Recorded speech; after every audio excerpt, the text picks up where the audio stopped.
Alright, so here we go. Welcome back everybody. This is the second tutorial. I'm going to be doing something similar, as in I'm going to be recreating the default cube again. I'm going to be doing it in a different way. And there's going to be a couple of problems that we'll encounter and fix, and learn a couple of skills along the way, some core skills. So let's get started. Open a new file, it should have this scene. So, file, new, general. And let's delete everything. Highlight everything with box select. Oh, hold on, let me just turn my screencast keys on. Here we go. Okay. So highlight everything. Press delete. Actually, let me change my color of my screencast stuff to black. And let's make the size a little bit bigger and light thickness up a little bit. Okay, there we go. So here we go. Cursor is at the center, Shift S to set the cursor to world origin. Okay, and then Shift A, mesh to add a plane. Numpad period to center and zoom into the object. Let's tab into edit mode with tab. And let's go to vertex. So let's go to face select mode. It's up here. Or 3 for face select. Vertex is 1, edge is 2, face is 3. As you can see, 1, 2, 3. There we go. So face select this face, and in edit mode, we're going to create this cube just with this face. So let's Shift D to duplicate the face, and then right click to cancel any movement, so it exists there. And we can't see it because they're overlapping each other. Let's rotate it along the x-axis by 90. So that's RX 90. Again, RX 90. Oh, RX 90. There we go. Okay. So let's just look at our dimensions here. So, okay. Let's move it along. Let's put this over here. Let's go G, Y, 1. Boom. And then let's move it up. Hold on a second. Okay, perfect. Let's move it up. G, Z, 1. Z1. Okay, good. So we're getting there. 2 out of 6, I believe. And a couple more steps after that. So let's work from here. Let's start with this face. Select this face, and let's duplicate it along the y-axis. Okay, so Shift D to duplicate. Press Enter to cancel any kind of movement or to confirm the movement, which we didn't make. You can also do Shift D and then right click to cancel any movement. Now let's move it. Let's use the mouse and the G key. So G to grab along the y-axis. So it constrains it along the y-axis. Okay, that was not too bad, but we want it exact. So let's go down here to the move drop down, and what we want is -2. So -2. Boom, perfect. Okay, so we've got those. What do we want to do next? Let's do it along the sides now. So let's take this one here. It doesn't really matter for now. Shift D to duplicate. Right click. Okay, and then let's rotate it along the rotate it along the z-axis. So 90. Okay. And let's move it over here to the left side. So that's negative along the x-axis. So grab G, X, minus 1. Okay, perfect. And now we want to move it along the y-axis. As you can see, the coordinates here. So we're moving negatively along the y-axis. So we could just go here and select minus 1. Boom. Or we could just do that. We could go g x minus 1, g y minus 1. Boom.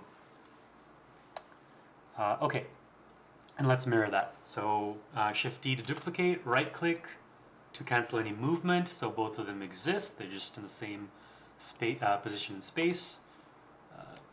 Numpad period to zoom in. And now let's move this in the positive y axis by 2. G, x, 2. Boom. Perfect. Okay, we're almost done. Let us cover the cube, put the final face, the top face. Okay, so let's go select the bottom face, Shift D to duplicate, right click to cancel any movement, both exist. Let's move it along the Z axis. You can do it here too. So if we just go 2, boom. Or alternatively, again, Shift D to duplicate, cancel, G, Z. Oh, too high. Let's fix that. Let's go here and select 2. We could also do increment snapping, absolute grid snap. And let's do that again. So highlight the face, Shift D to duplicate, and grab along the Z axis, hold Control to snap. So it snaps in grid increments. Since we're working with simple increments here, that's 0, that's 1 along the Z, and that's 2 along the Z, and that's what we're looking for. So while holding Control, left click, boom, perfect. See? Okay. So everything's looking pretty great so far, but there's a couple of problems, and we're gonna fix those. So, can you guess what the problem is here? Just take a guess. So, it looks like it's one mesh. It is technically one object, but there's an issue here in the fact that these objects are not actually, these parts are not actually connected. If I select a part, just grab it and move it along, it's like, oh, they're not connected, right? Not connected. Not connected. Not connected. So how do we connect them? Okay, so let's stay in edit mode. Let's hit 1 to go into into vertex select mode, or just go over here. Okay. Let's select all the vertices. So the problem is here, there's a couple of vertices there. I think there's 2 vertices there, see? Or 3. Because there's 3 different faces connecting there. So what we want to do is, and then that's the case for each point. So what we want to do is we want to merge those vertices which exist in the same position in space. So that applies to all of these, right? See? All of those have the same issue. So that's what we're going to do. First of all, we're going to go into X-ray mode by hitting Alt-Z. Okay. And then we're going to select all. So A to select all, or in X-ray mode you can highlight everything. And because it's X-ray mode, it'll select everything that is in your box select, even if that thing that you selected is behind something that is in front of you, which is why X-ray mode is really, really useful. So we've selected all of our vertices. Now we want to get rid of the ones that are in the same position. So you can go to vertex. Let's go to let's hit M for merge, and merge, by distance. Now if you look here, removed 20 vertices. Okay, let's go out of X-ray mode by hitting Alt-Z again. Okay, and let's just check. Let's move our vertices. Okay, that one's good. That's one vertice. That one's good. Those are good, right? That's good. Perfect. So everything looks good. Let's go to face mode by selecting 3. Oh, by the way, I'm moving these vertices by clicking on them and just clicking the G button, grab button. So it moves according to the mouse button.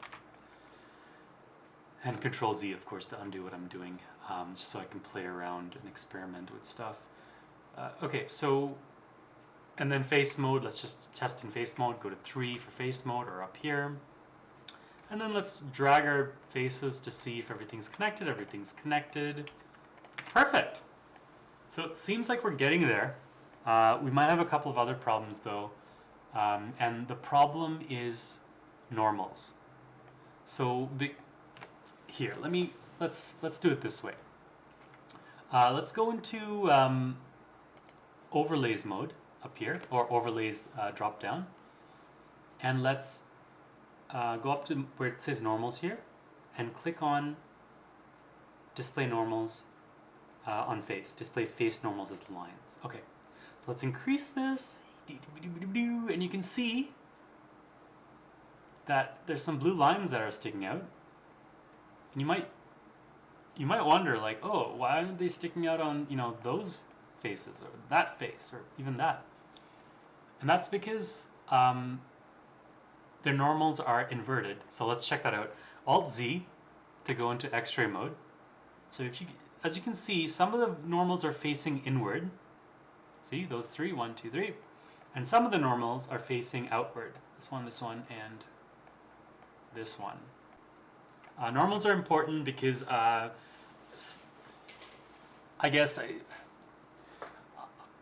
me see if I can explain this. It's what's rendered as in front of you. So if you want this cube to render properly, you're going to have to, you're going to have to make sure that the normals are facing the proper way. That's the best I can explain it right now. It's really important to have your normals facing outward. So let's fix that. So yeah.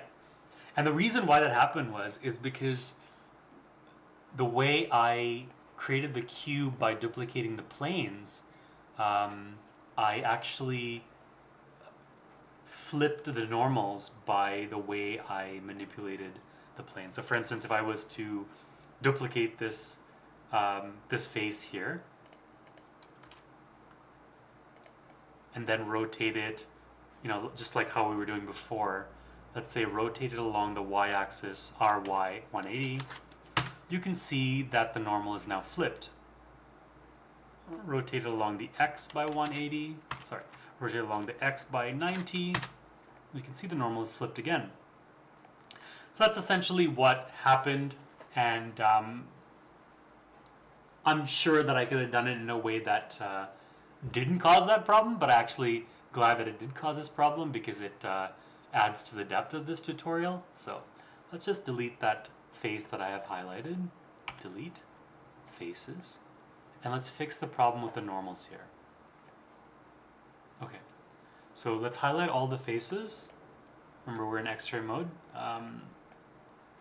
We can highlight all of it with box select, or we could just hit A to select all. And then let's go hit F3 and then search. This is sort of like the command search function. And then let's type in recalculate. And then there's two options that come up in normals, and that's what we're talking about. That's what these blue lines represent. It represents the normal of these faces.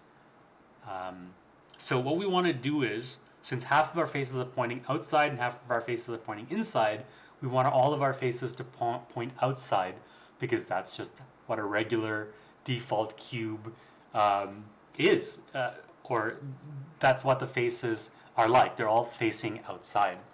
If you were doing like a cave or something, like if you wanted to render it being inside a room, then the normals will be facing inside. So right now we wanted to render a cube, so we want the normals to face outside. So let's just hit Alt. Let's just hit recalculate outside, and there you go. Let's get out of X-ray mode. As you can see, all of the normals are perfect now.